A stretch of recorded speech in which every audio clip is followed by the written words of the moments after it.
That view wasn't universally shared, as the other lands remained reticent about both, but there were indications that opinion was swinging in that direction. The hours passed, and the young Druid talked on about the work of the Order while Paxson listened and considered. After it started to get dark, they ate a dinner of meat and vegetables heated over a small brazier along with bread and ale, all of it shared with the trolls. Paxson had seen enough of trolls in his lifetime not to be taken aback by being in their midst, but he was intimidated nevertheless by both their size and their rough look. They wore tunics with the Druid insignia woven into the fabric on the left panel with scarlet thread, and all of them carried weapons. Sebek made no mention of Paxson's sword. Not once. He rarely even glanced at it, seemingly caught up in discussing the work of the Druids. But Paxson still worried about what he would do if the Order tried to take the sword away from him. How would he respond? He could not let them do it, but how far was he willing to go to prevent it from happening? By midnight, when the lights of Paranor began to appear, Paxson was nodding off, his eyes heavy and his body lethargic.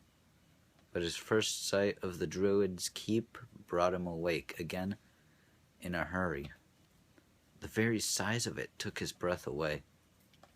Massive walls, great towers soaring skyward, clusters of buildings sprawling over acres of ground, the whole of it made dark and shadowed by the ancient trees of the surrounding forest. The keep was overwhelming.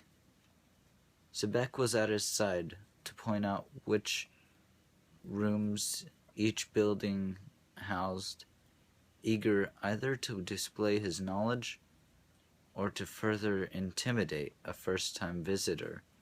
Paxson wasn't sure which. Perhaps both.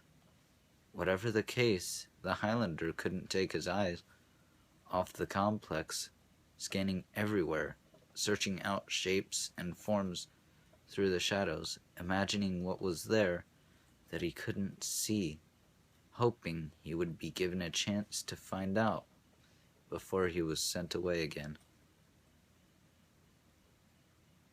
The sloop set down on an elevated landing platform, and Sebek led him off the vessel and down a ramp to a doorway, opening into a tower connected into the main building. From there he led him downstairs to where the guest quarters were located, choosing a door midway along a corridor of matching doors and guiding him inside. The room had a bed, a table next to it, a dresser with a wash basin and towels, and a single window that looked out on a courtyard, 1 story below. "This is your room," Sebek said. "Sleep here tonight. Tomorrow you will see the Ardris and visit with her. I will come for you when it is time. Sleep well." Then he went out the door, closing it behind him.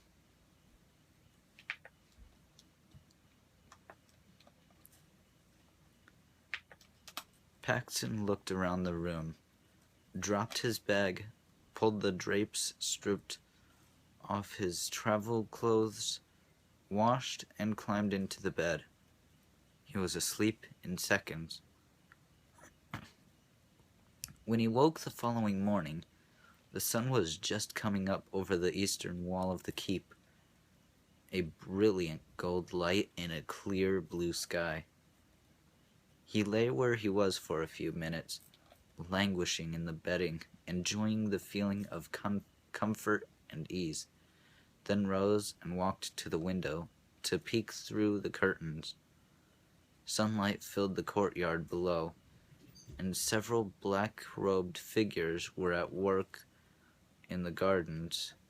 He stared down at them for a moment, but when he heard voices in the hallway, he turned away to wash and dress.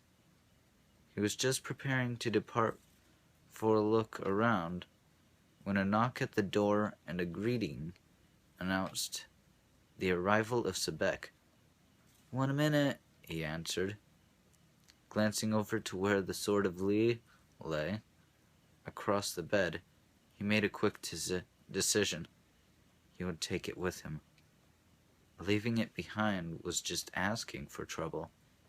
If he was going to lose it, they would have to take it from him by force and not through subterfuge or carelessness.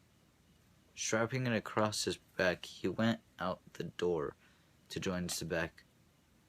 Together they walked down to a dining room in which a handful of druids and trolls were eating breakfast. Sebek had them sit apart from everyone else, perhaps because he felt Paxson would be more comfortable that way, but it also gave them a chance to talk freely, and Paxson had more questions by now about the druids. Sebek answered all but one. He declined to say anything further about what the Ardrees intended to talk to him about. Mostly he claimed not to know. The Ardrees would speak for herself, and it was not his place to speculate about what she would say.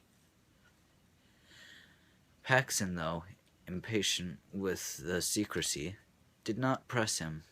Instead, he accepted the answer he was given, enjoyed his breakfast, and tried as best he could to prepare himself for what was coming. When the meal was finished, Sebek took him from the dining room deep into the interior of the building, across a narrow bridge to a second building, and onto a rooftop garden. It was small and very private, but incredibly beautiful. The bedding plants a rainbow of colors set amid stone walkways and benches, all of it screened away from the rest of Paranor by a high hedge wall. "Find a comfortable seat, Paxson," Sebek directed. The Ardrees will be with you shortly." He moved off, returning the way he had come, leaving Paxson on his own. The Highlander glanced around, found a bench in the sunshine, and took a seat.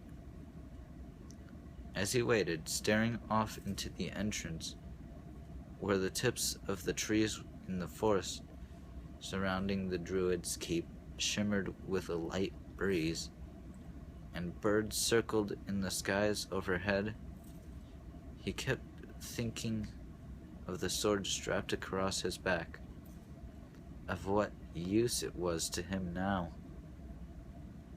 As protection against Arcanon, and for Chris certainly, but beyond that, what was he supposed to do with it? It was a powerful magic, one that had served various Lees over the centuries in their support of the Druids and their numerous quests. In there, a quest in his future, one not yet made clear to him? Or was he clinging to the weapon because it was the only thing he had that made it seem as if there might be something more for him than continuing to run an air freight service? He could smell the scents of the flowers that surrounded him, pungent and fragrant as they wafted in the breeze. He closed his eyes and breathed in those scents, and the memories they generated of the Highlands and the home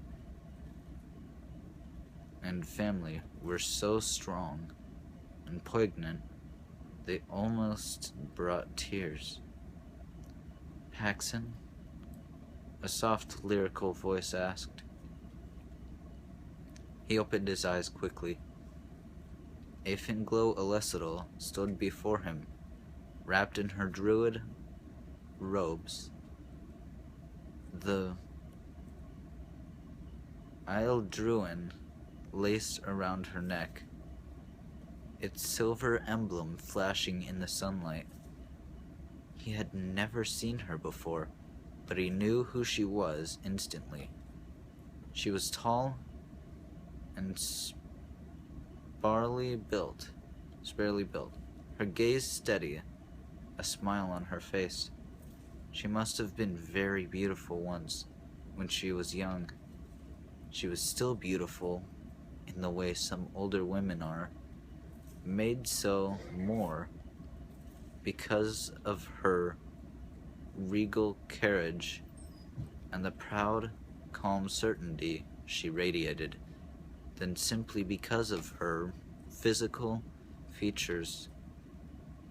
He rose to greet her, flustered by the direct look she gave him and by the knowledge of what she represented. "Lady," he responded, and managed a short bow. She extended her hand and held his briefly. "Are you well rested?" she asked him. "Very well." He glanced around appreciatively. "This is a beautiful place. The gardens, of course, but all of Paranor as well. You have never been here, but you must have heard stories from your family." "I have heard many, from my grandparents and my mother, of Mirai Lee and Railing and Redden Olmsford, and of you." "May I sit with you?" she asked. He moved over to allow her to do so. "I am surprised to be here," he admitted. "Why did you ask me to come?" "You never knew Mirai, did you?" she asked instead of answering him. "She was a brave and resourceful young woman. You would have liked her. I think she had as much to do as anyone with the outcome at the Valley of Ren when my sister became the Elcris and the demon hordes were sent back into the Forbidding. You carry her blood in your veins. You carry Olmsford blood within you as well. A very potent mix that allows for special abilities. Even, perhaps, the presence of the wish song."